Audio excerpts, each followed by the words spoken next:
శ్రీ గురుభ్యో నమ. ఓం నమో భగవతే వాసుదేవాయ. భగవద్గీత 11వ అధ్యాయం విశ్వరూప సందర్శన యోగము నుండి ఈవేళ మనం 23వ శ్లోకాన్ని పరిశీలన చేసుకుందాం.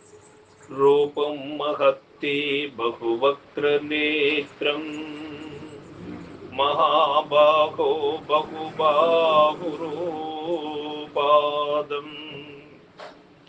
బహూదరం బహుదంస్త్రాకరాళం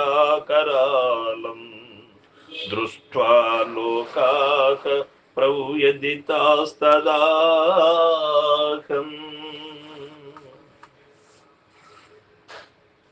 కృష్ణ, గొప్ప భుజములు గలవో కృష్ణ, అనేక ముఖములు నేత్రములు కలిగినట్టియు, అనేకములకు హస్తములు తొడలు పాదములు కలిగినట్టియు, పెక్కు ఉదరములు కలిగి ఉన్నట్టియు, అనేకములైన కోరలచే భయంకరమైనట్టియు నీ యొక్క గొప్ప రూపమును చూసి జనులందరూ మిగుల భయపడుతున్నారు. నేనున్ను అట్లే భయపడుతున్నాను కృష్ణ అని చెబుతూ ఉన్నాడు అర్జునుడు.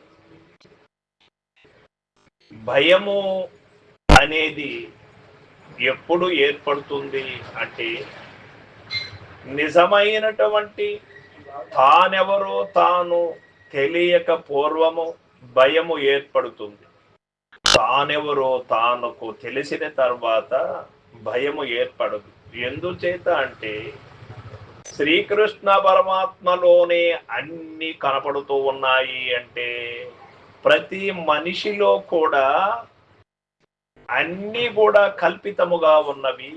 ఒకటి ఉన్నది ఒకటి లేదు అనడానికి వీలు లేదు.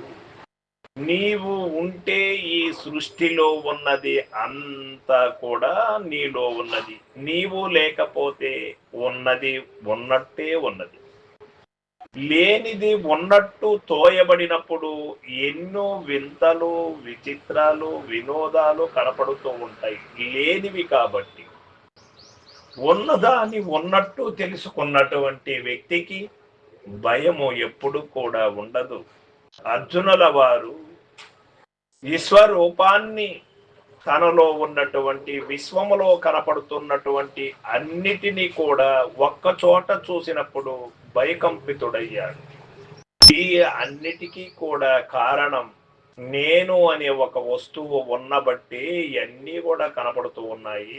నేననే వస్తువే అన్నిటికీ కారణము అని తెలుసుకోవడానికి అర్జునుడికి ఇంకా సమయం పడుతుంది అని మనకి ఇక్కడ తెలియబడుతుంది. అర్జునుడి ద్వారా యావత్ ప్రపంచమునకు కూడా లోకమును చూసి నీవు భయపడకూడదు, నిన్ను చూసి లోకము భయపడకూడదు అని ముందే చెప్పాడు శ్రీకృష్ణ పరమాత్మ.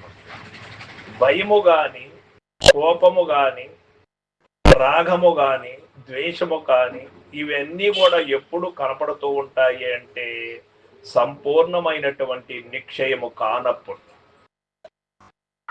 అనుభవ నిక్షయము కానప్పుడు, నిర్ణయాత్మక స్థితి పొందనప్పుడు ఇవన్నీ కూడా వస్తూ ఉంటాయి. నిర్ణయాత్మక స్థితి పొందినటువంటి వాడు, అన్నిటికీ కారణమైనటువంటి వస్తువుని తెలుసుకున్నటువంటి వాడు, తాను లేకుండా పోయినప్పుడు వాడికి భయము లేదు, దుఃఖము లేదు, సంతోషము లేదు, శీతోష్ణ సుఖ దుఃఖములకు సమస్థితుడై చిత్తప్రజ్ఞ లక్షణత కలిగి ఉంటాడు. ఈ స్థితి అంతా కూడా అర్జునుడి ద్వారానే మనం చూడవచ్చు. మాయా మోహితమైనటువంటి ఈ ప్రపంచములో అందరూ కూడా భయభ్రాంతులు అవుతున్నారు అనే పదము ఇక్కడ తెలియబడుతూ ఉన్నది. ఎందుకు భయభ్రాంతులు అవుతారు? నిజము తెలియక, నిజ దైవం ఏమిటో తెలియక భయభ్రాంతులు అవుతూ ఉంటారు. నిజ దైవము ఏమిటో తెలిసినప్పుడు తాను ఎవరిని చూసి భయపడాలి? భయపడడానికి రెండు వస్తువులు ఉండాలి. భయపించేది ఒకటి ఉండాలి, భయపడేది ఇంకొకటి ఉండాలి. ఇక్కడ రెండుగా లేదు, ఉన్నది ఒక్కటే. ఆ ఒక్కటి ఏమిటో అది తెలిసినప్పుడు భయములు, ద్వేషాలు, కోపాలు, రాగాలు ఇవన్నీ కూడా నిర్మూలన అవుతాయి. సర్వం సద్గురు పాదార్పణమస్తు. జై గురుదేవ.